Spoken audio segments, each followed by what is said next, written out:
Hi. In this video, we'll talk about the interface and navigation in Blender. The first panel that we look at is the outliner panel, which lists all the objects in the scene. So right now we have a light, cube, and camera as listed over here. The next is the property panel over here, and the property panel has a bunch of tabs that helps us manipulate the objects in the 3D scene. So we can change color or add different deformers to the object. We also have our render settings and our export in these tabs.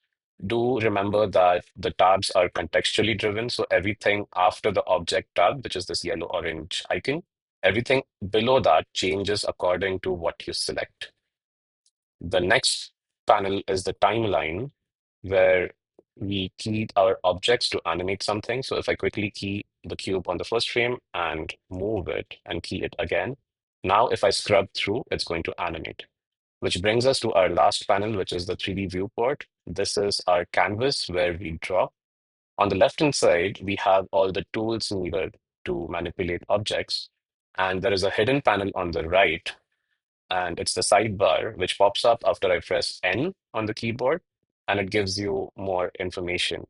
To hide or unhide these panels, you can even go to View and toggle them on and off. You also see the keyboard shortcuts on the right-hand side. When it comes to navigation, Blender works with a three-button mouse. So if you want to rotate around in 3D space, you can click anywhere in the 3D viewport with middle click and drag. That rotates our view. If I press and hold Shift and middle click drag, that's going to pan the camera. And if I press Control and middle click, that's going to zoom in and out. So that is how you would navigate around your objects as you start editing them. One last thing is that we have a navigate gizmo over here.